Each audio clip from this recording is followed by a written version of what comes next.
The Adani Group. Adani Group. Adani Group को Adani stock. Adani Group.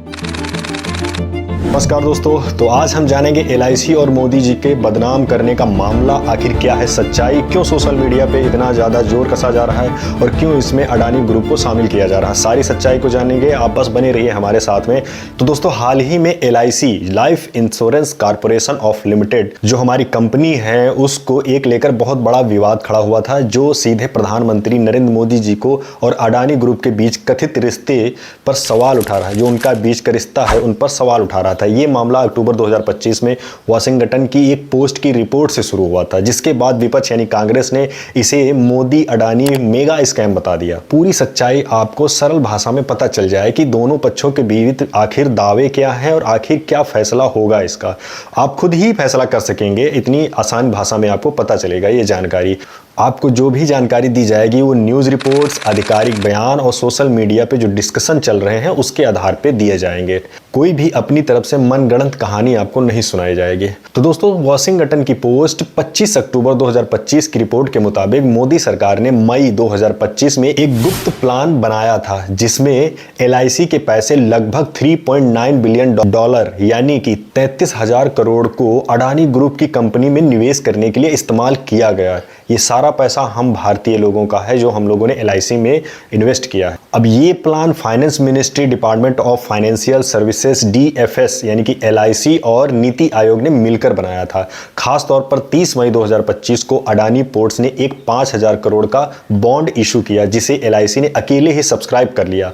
ये कदम इसलिए उठाया गया क्योंकि अडानी ग्रुप पर कर्ज का बोझ बढ़ रहा था, और जब से यूएस ने चार्जशीट जारी की थी तो उसके बाद से सभी लोग इनके ग्रुप में निवेश करने से हिचकिचा रहे थे। भाई आखिर क्या वो विवाद, तो यूएस ने अडानी पर ब्राइबरी यानी घूसखोरी और फ्रॉड के आरोप लगाए थे, जिसमें 2,000 करोड़ की सोलर पावर कॉन्ट्रैक्ट के लिए कथित घूस शामिल है। क्यों बदनाम हो रहे हैं मोदी जी इसके चक्कर में? विपक्ष का कहना है कि ये कि एलआईसी के जो 30 करोड़ पॉलिसी होल्डर्स हैं, जो ज़्यादातर मध्यम वर्ग से आते हैं, गरीब लोग हैं, जिनको फ्यूचर की टेंशन रहती है, वही लोग इन्वेस्ट करते हैं। उनकी सेविंग्स को अडानी को बेल आउट यानी कि दिया जा रहा है। इसका उपयोग आगे बिजनेस में अडानी ग्रुप करेगा। तो इसी के साथ कांग्रेस के लीडर जयराम नरेश ने भी बताया कि मोदी अडानी जोड़ तोड़ में लगे हुए हैं। एलआईसी की कमाई को अडानी को दान में दिया जा रहा है। फिर उन्होंने पब्लिक अकाउंट्स में कमिट किया यानी पीएसी और जॉइंट पार्लियामेंट कमेटी से जांच की मांग भी की। और यहां तक नहीं, ट्विटर पे भी #LIC स्कैम और #अडानी मोदी नेक्सस के हैशटैग ट्रेंड करने लगे। जहां लोग एलआईसी पॉलिसी होल्डर को चिंता जता रहे थे, वहीं दूसरा पक्ष यानी कि सरकार एलआईसी और अडानी का बचाव करने में लग गए।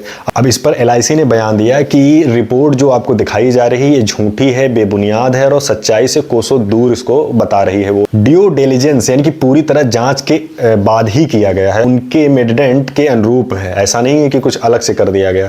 अब 2024 और 2025 में एलआईसी का प्रॉफिट 18% बढ़ करके 48,151 करोड़ हो गया, और अडानी में निवेश से अच्छा रिटर्न भी मिल रहा था, 59% तक उनको मिलने लगा। अब एलआईसी ने कहा कि ये पब्लिक फंड का दुरुपयोग नहीं है, बल्कि भारत को इकोनॉमिक रूप से मजबूत बनाया जा रहा है। और इसी पर फिर अडानी ग्रुप के पक्ष ने बताया कि राजनीतिक दबाव के आरोप जितने भी उन पर लगाए जा रहे हैं ये सब एकदम बेबुनियाद हैं। उनका कहना है कि हमारा ग्रोथ मोदी जी के आने से पहले का है और एलआईसी को हमसे अच्छा रिटर्न मिल रहा है, ये कमर्शियल डिसीजन था। अब अडानी की जो कंपनियां हैं, जिनका जो इंफ्रास्ट्रक्चर है यानी कि पोर्ट्स हो गए, सारे एयरपोर्ट्स हो गए, एनर्जी के सोर्सेज जो हैं, पावर प्लांट वगैरह, उनकी उससे इनका ग्रोथ हो रही है, जो भारत की ग्रोथ के लिए बहुत ज़्यादा जरूरी भी मानी जाए। अब सरकार की तरफ से इस बात पर क्या रखा गया, तो सरकार की तरफ से अभी तक कोई आधिकारिक जवाब नहीं दिया गया है, लेकिन बीजेपी के जो समर्थक हैं विपक्ष की साजिश बता रहे हैं इसको।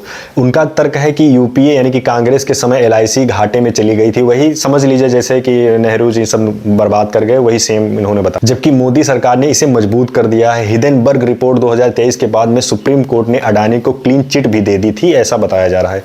लेकिन आखिर सच्चाई क्या है, तो फैक्ट जो है आपके सामने, दस्तावेज जो भी दिए गए, मई 2025 में एलआईसी से अडानी में भारी निवेश किया, ये बात सही है। ग्रुप यूएस चार्ट की दबाव था, ये भी बात सही है। ये निवेश पब्लिक मनी है जो 30 करोड़ लोगों की लाइफ सेविंग से आती है, ये भी बात सही है। लेकिन अगर अडानी की कंपनी डूब गई तो एलआईसी का नुकसान होगा। सितंबर 2024 में ही यूएस डिटेक्टमेंट के बाद एलआईसी को 7,850 करोड़ का पेपर लॉस हुआ था। राजनीतिक एंगल से अगर हम इसको देखें तो विपक्ष इसे मोदी अडानी नेक्सस बता रहा है, लेकिन बचाव में ये सही है कि एलआईसी प्राइवेट कंपनी में निवेश करता है और अडानी से रिटर्न अच्छा मिल रहा है, फिर भी एक सरकारी इंश्योरेंस का इतना बड़ा सिंगल इन्वेस्टर होना ये थोड़ा सा संदिग्ध लगता है। तो विशेषज्ञ इसे असामान्य, मतलब जो इस एक्सपर्ट हैं उनका मानना है कि ये चीज़ सही नहीं है। तो क्या है स्कैम, अभी प्रूफ तो इसका नहीं आया है और गैर कानूनी है या नहीं है ये भी पता नहीं चला है, लेकिन पारदर्शिता की कमी है इसके अंदर। जो इन्वेस्टर्स हैं, जो मिडिल क्लास फैमिली इसमें इन्वेस्ट करती है, उनको कम से कम क्लियर होना चाहिए कि उनका पैसा कहाँ लग रहा है।